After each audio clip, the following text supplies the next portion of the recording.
There are good days, bad days, and then there are days when the universe wraps up poetic justice in German-engineered metal and slams it into your parked truck. That kind of day? That was last Tuesday, 3:47 p.m. sharp. I know because the timestamp on my security feed doesn't lie. Unlike certain suburban tyrants in designer sunglasses. I'm Agent Sarah Mitchell. On paper, I'm a freelance consultant who works weird hours and mysteriously vanishes on business trips. In reality, I've spent the last 8 months embedded in Willowbrook Estates, playing nice with neighbors while building a federal case against the HOA board. Turns out, white-collar crime doesn't only wear suits and sit in corner offices. Sometimes it wears orthopedic sandals and runs bake sales. So there I was, in my garage, coffee in hand, scrolling through financial statements so corrupt they practically screamed, "Arrest me." The day was almost boring. Almost. Until a screech, a crunch, and the unmistakable wail of metal on metal shattered the peace like a wrecking ball through a yoga studio. I didn't even flinch.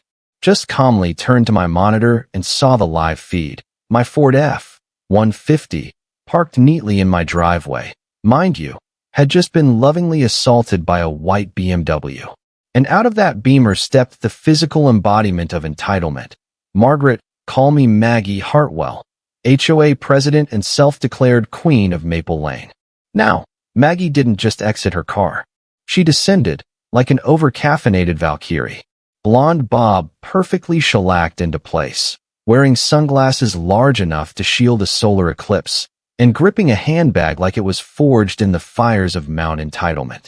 She took one look at the crumpled hood of her precious Beamer, then, without a trace of irony, marched straight up to my truck and began inspecting the damage to her car. Now, let's be clear. My truck was parked squarely in my own driveway, not on the curb, not on the grass, not menacing the community with its aggressive American steel. It was parked, motionless, innocent, defenseless. And yet, she spun around, saw me standing in the garage, and with a voice that could strip paint off a Prius, barked, "Excuse me, are you the owner of this monstrosity?" I took a sip of my coffee. Slowly, calmly, like a woman who already had 3 cameras and a bodycam recording in 4K. Considering it's in my driveway, I'd say yes. Unless it wandered here on its own to escape a life of HOA tyranny. Her jaw clenched. You do realize your vehicle is a safety hazard? A safety hazard? It was parked. Stationary. Minding its own business, unlike some people. She huffed like a teapot on a power trip. You parked it in a threatening manner. Threatening manner? It's a truck, not a hitman. Oh no, I said with mock horror. Is it glaring at the BMW? Should I talk to it about its tone? That's when I noticed her pulling out her phone. Not to call for help. Oh no. She started taking photos. Of the truck. Of the driveway. Of me. Like she was prepping an HOA PowerPoint for the board entitled, "Why Sarah Mitchell is Ruining Our Neighborhood." And that's when the real fun began. I stepped forward, still holding my coffee like it was a shield of sarcasm. Would you like me to call the police? Or should we settle this the adult way, through insurance? Her lip curled. Police? Oh honey, I am the law around here. I laughed. Not a full belly laugh, just a small, incredulous exhale of, "You poor, delusional woman." And that's when she did it. She pulled the classic Karen move. She puffed up like a peacock on a courtroom drama and said, "Do you have any idea who I am?" Cue internal monologue. Yes, actually. I've had your tax records, phone records, and 3 fake business accounts sitting in my federal database for weeks. But please, continue your one-woman show. I tilted my head. I'm guessing you're either the HOA president or the CEO of a cosmetic sunglasses startup. Hard to tell. I'm Margaret Hartwell, she said, as though that name should be carved into marble somewhere. And I've sent you multiple notices about your landscaping violations. And your suspicious schedule. Ah yes, the infamous suspicious schedule clause. Surely a federal agent undercover as a work-from-home consultant isn't to be trusted.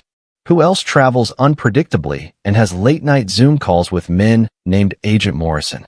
Your letters went straight to my recycling bin. They really brightened the room. She was livid now. Veins visible. Jaw locked. sunglasses trembling with rage. "I'm calling my husband," she said, already dialing. "He'll explain how property disputes work properly. He has connections." Of course he does.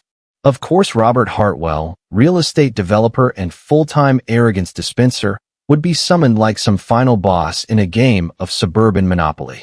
As she turned away, ranting into her phone about unregistered residents and attitude problems, I gently tapped my phone screen, ensuring that my backup recording was running alongside my bodycam. Maggie Hartwell didn't know it yet, but her crash into my truck wasn't just a moment of karmic clumsiness. It was the first domino, and I was holding the whole row. If there's a special place in suburban hell reserved for HOA presidents drunk on power, I'm fairly confident Maggie Hartwell already has a throne there, probably velvet-lined, next to a fountain that spits out citation forms. She ended her dramatic phone call with a smug little smile that said, "Daddy's coming to fix this," then pivoted back toward me like she was ready to deliver the closing argument in a mock trial for emotionally damaged garden gnomes. "I must say," she sniffed, looking at my truck like it had personally insulted her labradoodle, "this entire situation could have been avoided if you'd followed the vehicle guidelines outlined in the Community Covenant. Page 14, subsection B. Perhaps you've heard of it." I stared at her blankly.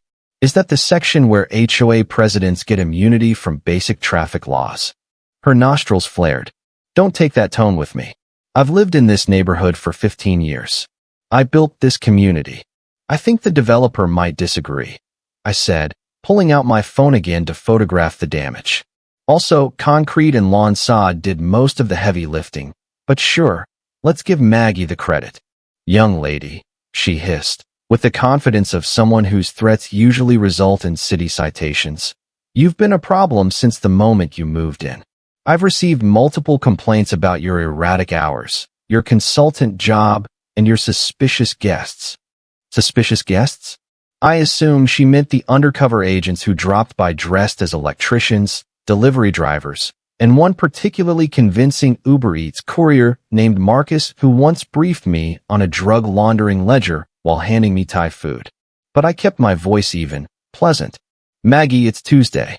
The only suspicious guest I've had this week is the Amazon guy who delivered socks I don't remember ordering." She wasn't listening. Her brain was doing somersaults of HOA logic, desperately trying to find a clause that would justify what just happened. "Your lawn," she snapped suddenly, pointing a perfectly manicured finger toward my grass, "is at least 3/8 of an inch over the regulation limit. And those chimes," she gestured upward like she'd spotted contraband, "those are not board-approved." "Ah yes, the wind chimes, gentle, melodic, and also functioning as a low-range audio sensor wired into my surveillance system. What can I say? The FBI has flair. I'll make sure they're fully vetted by the HOA's Bureau of Auditory Aesthetics," I said, "right after we report this collision to the authorities." That stopped her for a second. Her whole demeanor twitched. She didn't like that word, authorities. "You don't need to involve outsiders," she said carefully, like she was testing the temperature of lava with her toes. "We have procedures, processes. Robert will help you understand how these things are handled." Oh, I bet he would. Robert Hartwell had processes for everything, especially for funneling HOA funds into fake landscaping companies that had all the digital footprint of a CIA ghost op. "I'm sure he's a wealth of community knowledge," I said. "But the fact remains, you hit my truck. And unless your husband plans on inventing new physics to prove it reversed into your car by itself, I'm calling my insurance company and the police." And then it happened.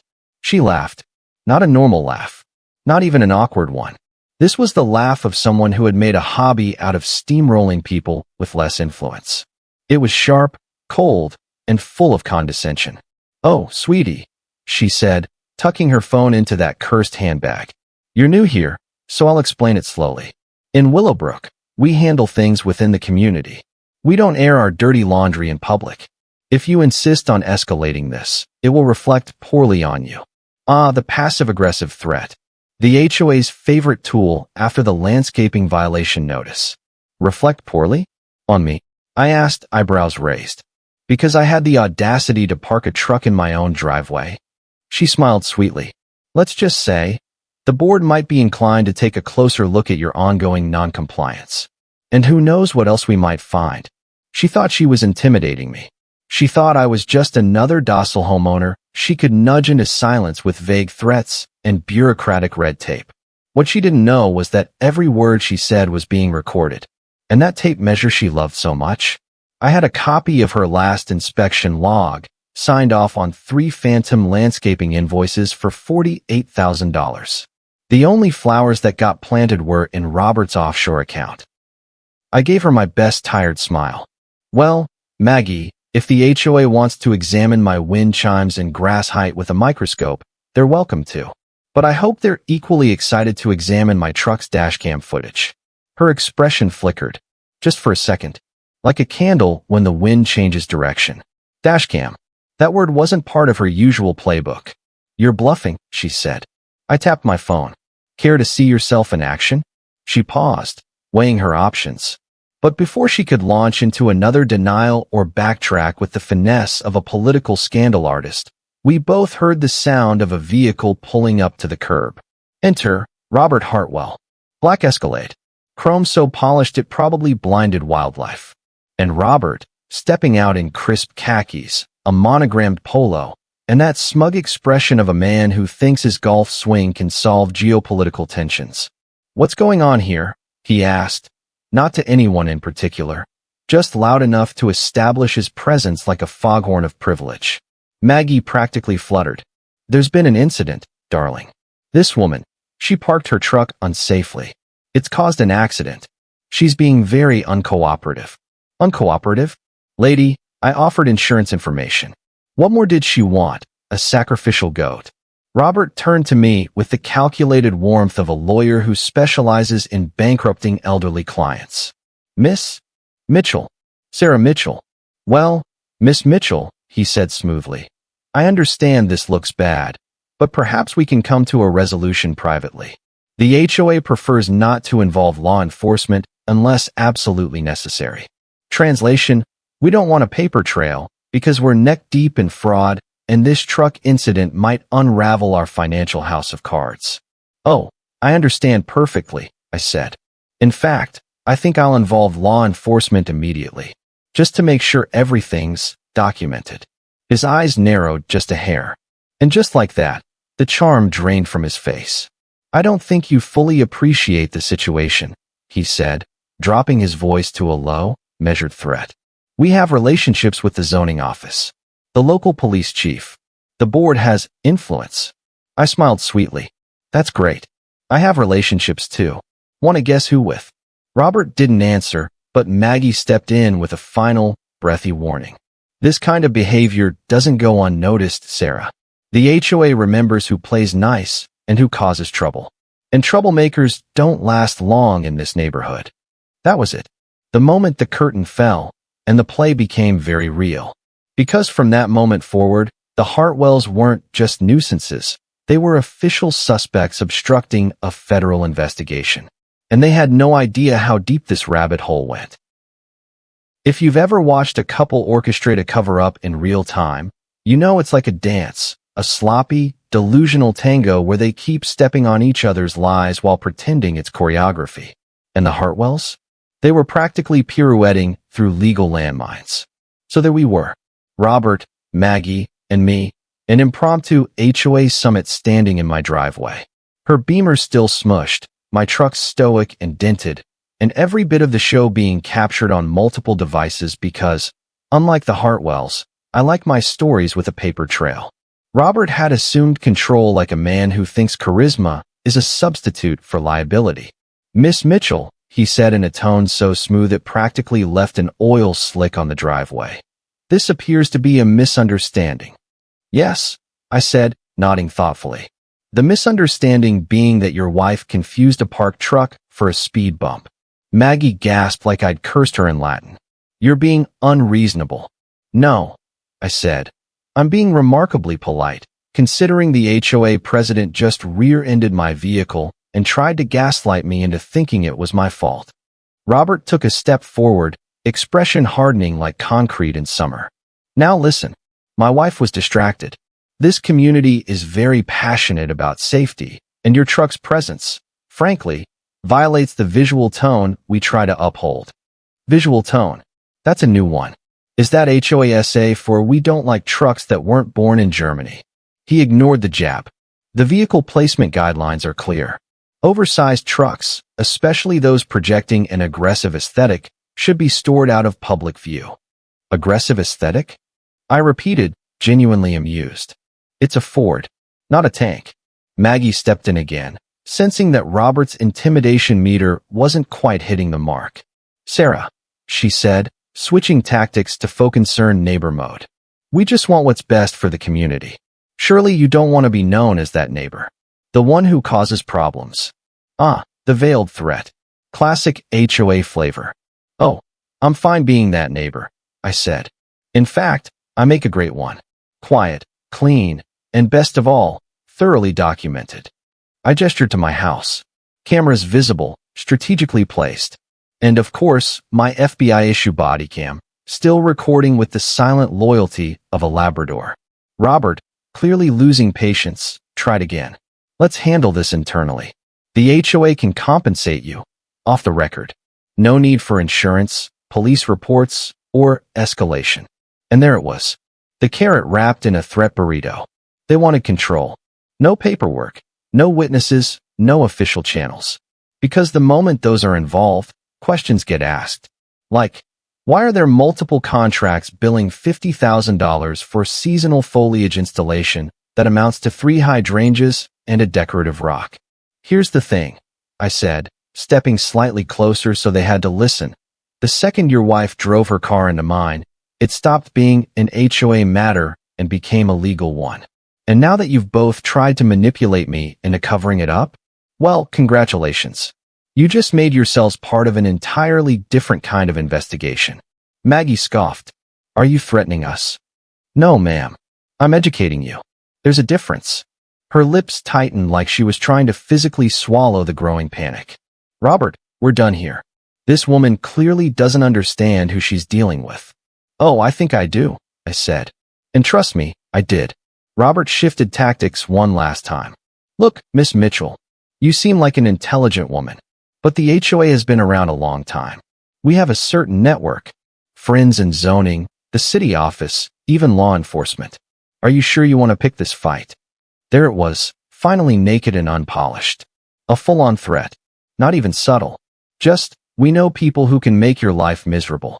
It would have been scary if I weren't the one secretly running a federal sting on their HOA Ponzi scheme. I love a good fight, I said with a smile. Especially when the other side thinks they're untouchable. That's when my phone buzzed. A message from Agent Morrison. Escalation confirmed. Proceed to phase 2. Document everything. Oh, I was documenting, all right. The Hartwells backed off for the moment, retreating to their Escalade with the energy of people who thought they'd planted a psychological landmine. But what they didn't realize was that they'd stepped right into a pressure-triggered investigation with the FBI watching from 10 different angles. And over the next few days, that pressure, it built like a kettle on full boil. Violation notices started arriving like clockwork. 1 for non-conforming mailbox paint. Beige, how daring. 1 for excessive bird activity due to unapproved feeder. And my personal favorite, failure to trim hedge in accordance with HOA geometry guidelines. Geometry. They were now enforcing geometry. I kept every notice, every timestamp, every ridiculous accusation logged, scanned, cataloged. Because every petty attack was another brick in the case I was building. One gnome-sized piece of evidence at a time. Speaking of gnomes, Maggie filed an official complaint about mine, called it an eyesore, which was fascinating since it wasn't visible from the street unless you walked halfway up my lawn, past a no trespassing sign. So either she had X-ray vision or she'd been snooping again, which suited me just fine, because that eyesore was fitted with a camera so good, it once caught a squirrel stealing a dog treat from my porch and doing victory laps with it. And soon, it would capture much more entertaining creatures, the HOA in full cover-up mode. If there's one thing I've learned in my career, it's that bullies always escalate when you don't fold. And HOA bullies? They come equipped with clipboards, bylaws, and delusions of grandeur. Unfortunately for them, I came equipped with a badge, a body cam, and a decade of watching people like them trip over their own arrogance.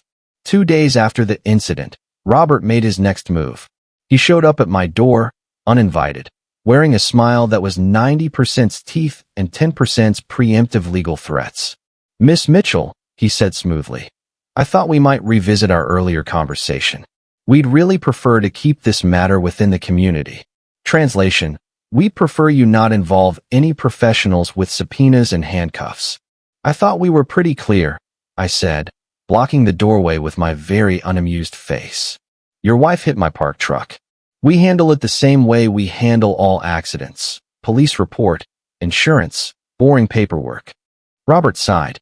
"That seems unnecessarily aggressive." "Oh, I'm sorry. Is filing a police report after a vehicular collision considered aggressive now? What's next? Calling 911 being labeled unfriendly?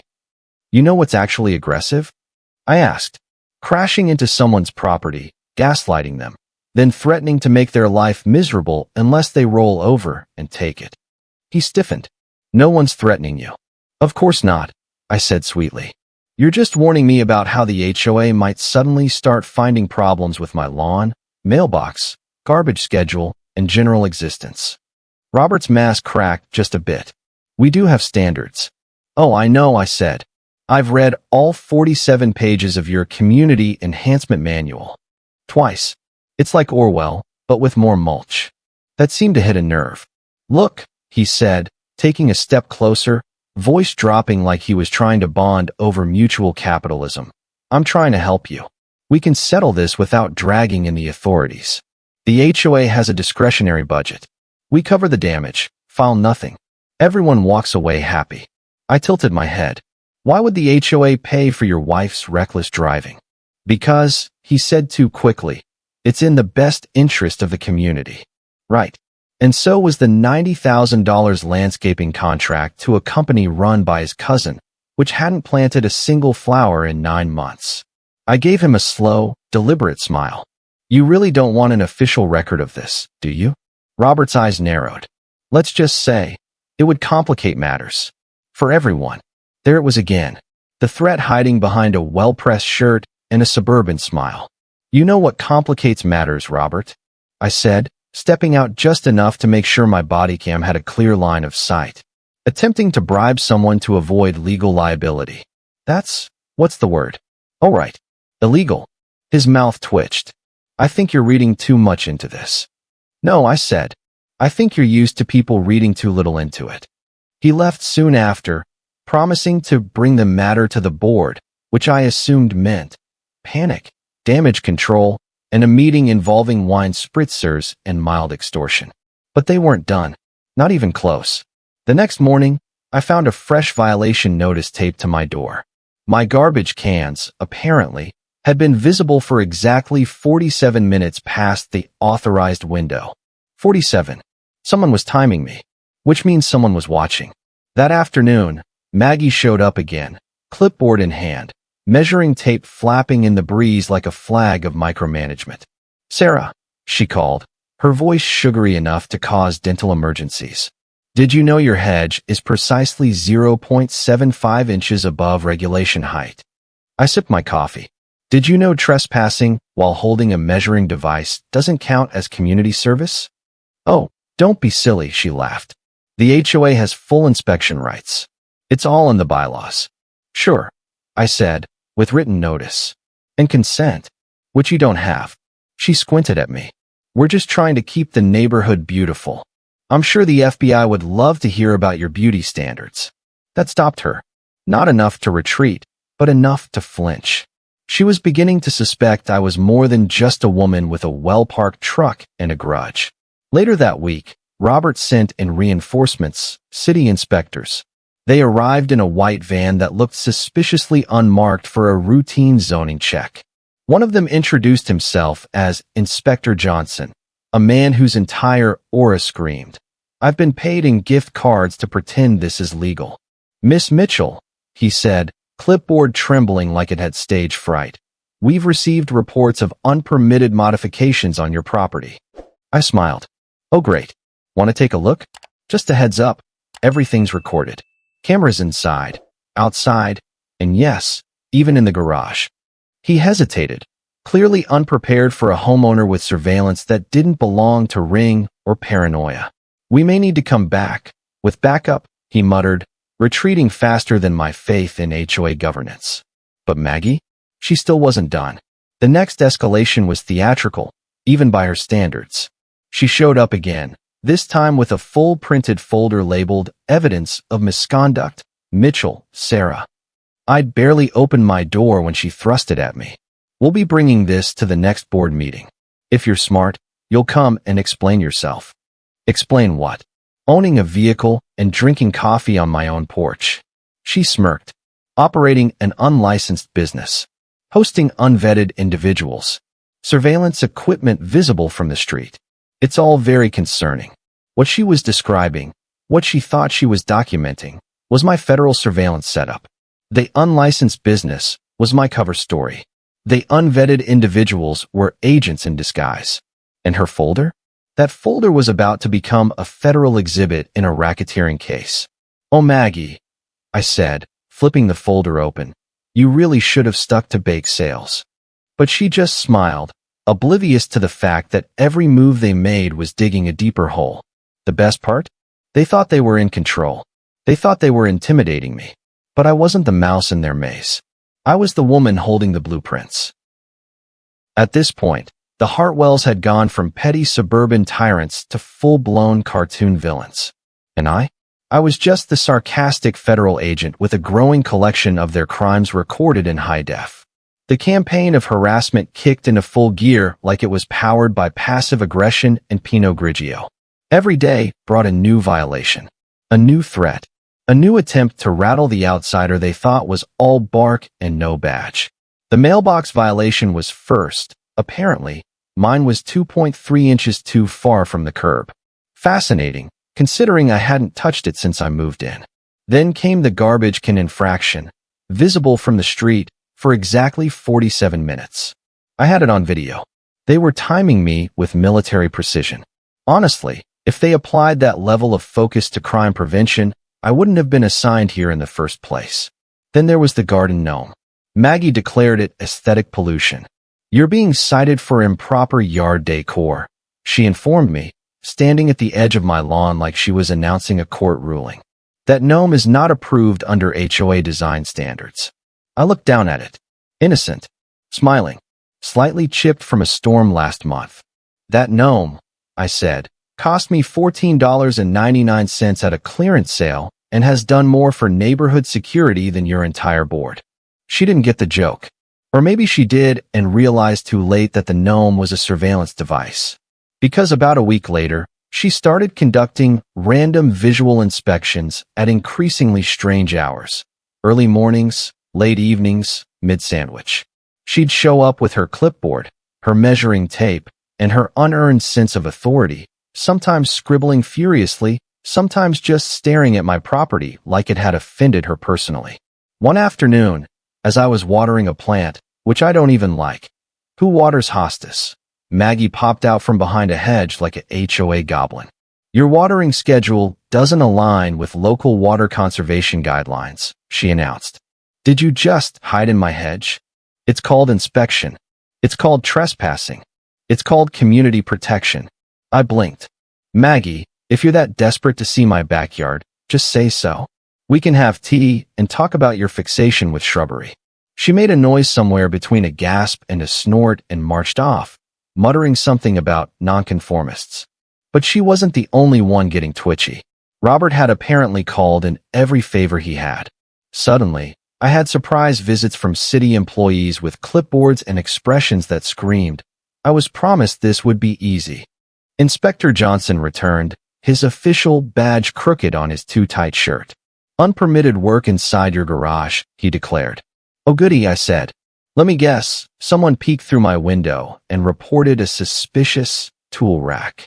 He didn't answer, just tried to inch toward the garage door. I stopped him. I'd be delighted to let you in, I said, after you show me a warrant or a properly executed inspection order signed by someone who doesn't play golf with Robert Hartwell. He stammered something about regulations, then abruptly left, visibly shaken. I made a note to include him in the corruption report I was filing. Poor guy just wanted a quiet Tuesday, and now he was part of a RICO case. Meanwhile, my gnome had been recording everything.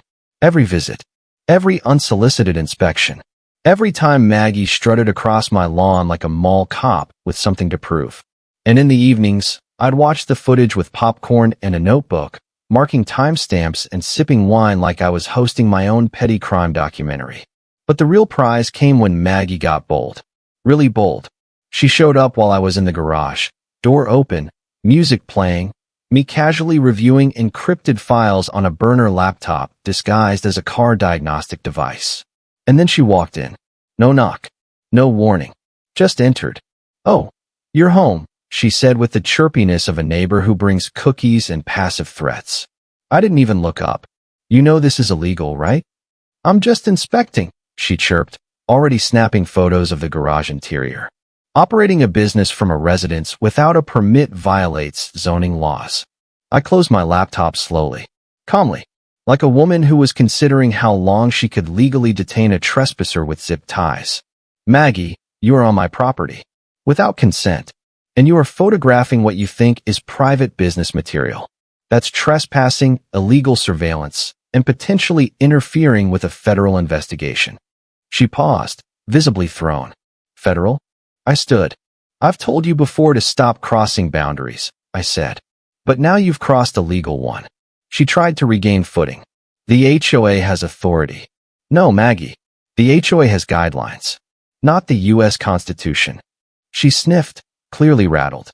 "This isn't over." She turned to leave, still taking pictures. And that was the moment I decided the gloves were off. Because what she didn't know? The garage files were decoys. The real evidence was secured off-site. But now she'd officially stepped into felony territory. And that meant I could finally move forward.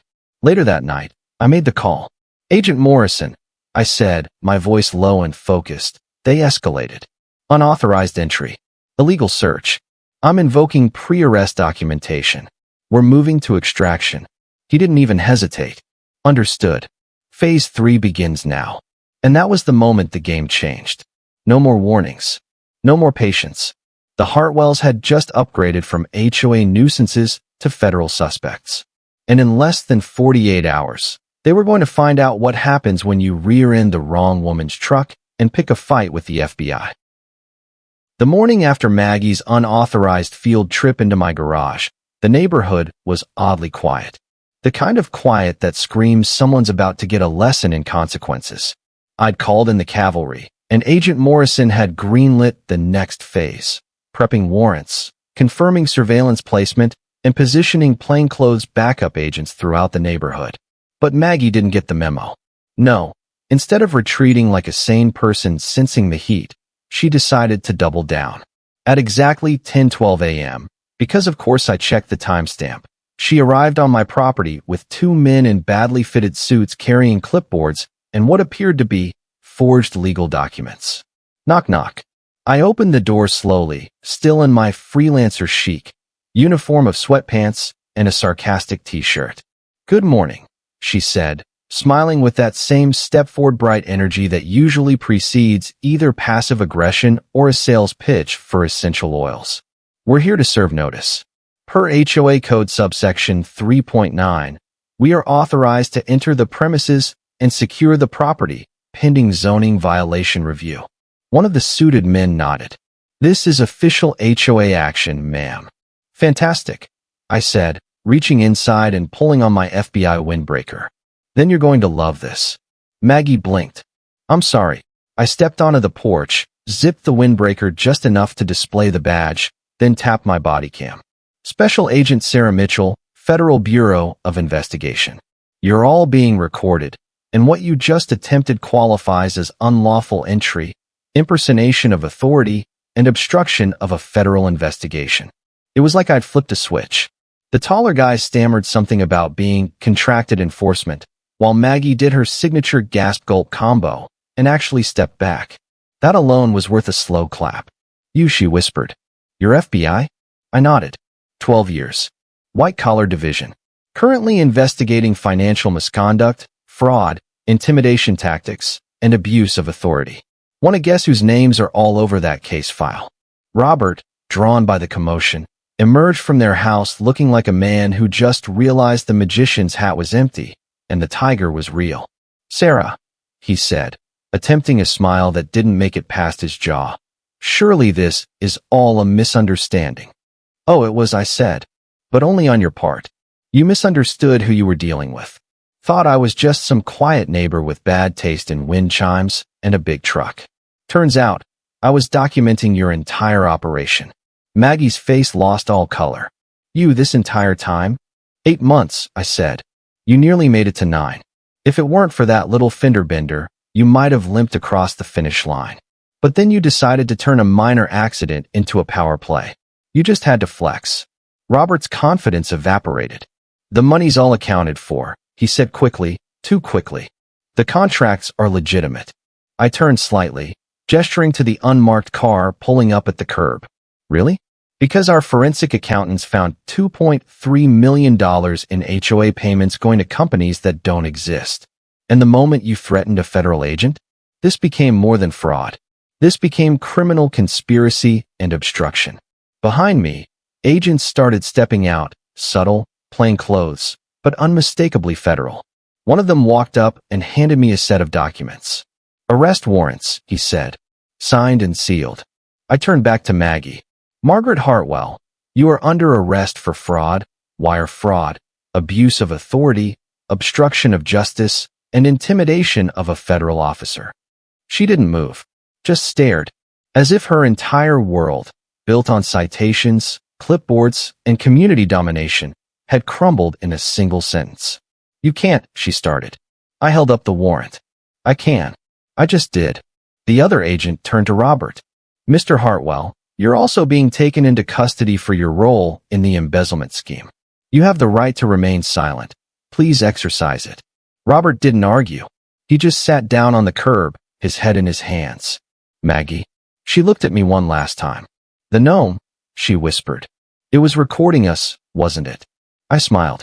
"Say cheese." And with that, they were led away. The neighbors started trickling out, one by one. Curious faces behind phone screens.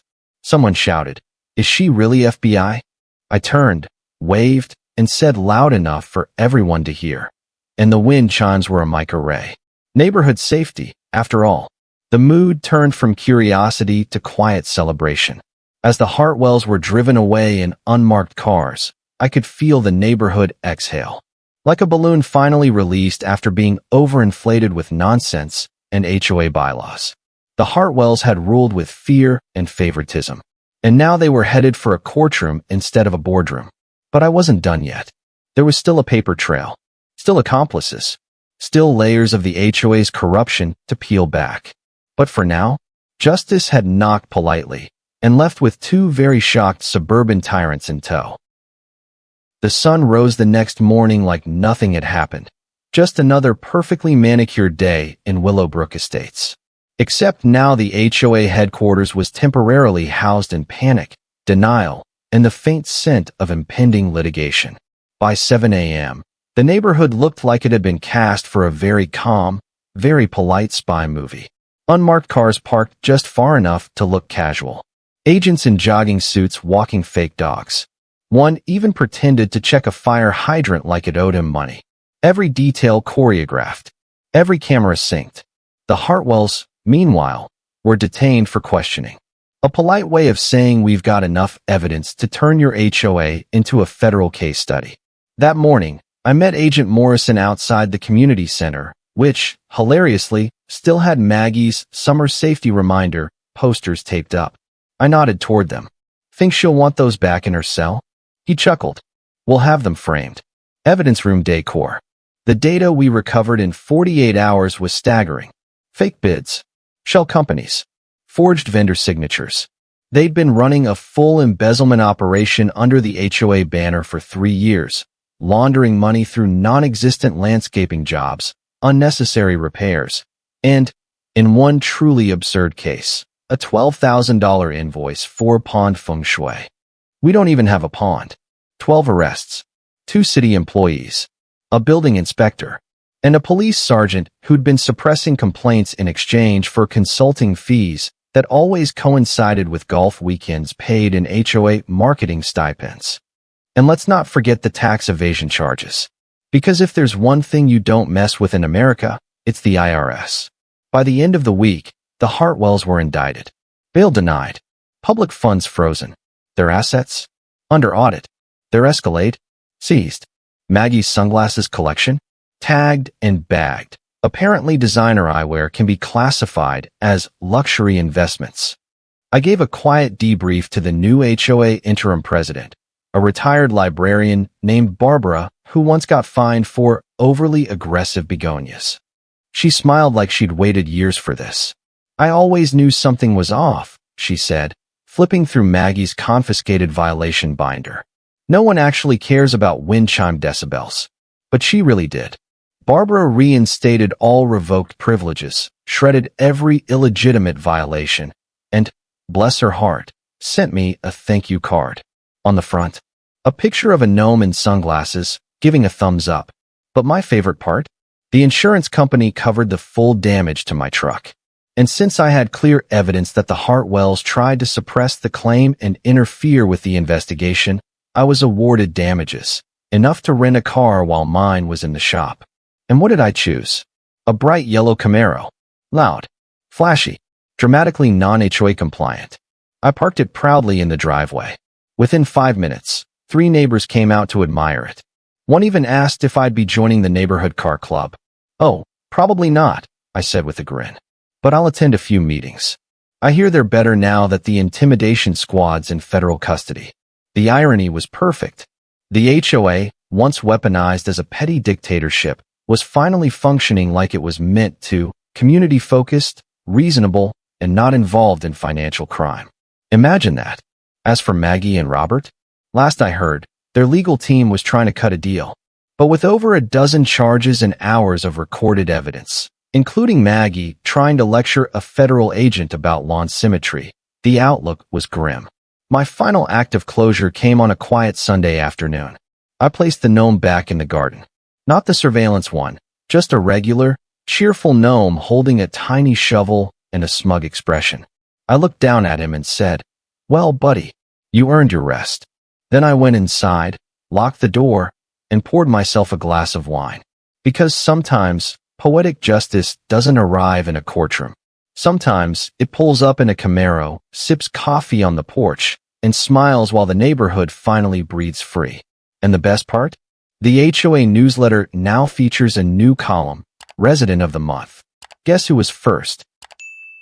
Thank you for being with us. Please share in the comments where you are watching from and whether you liked everything, and see you next time.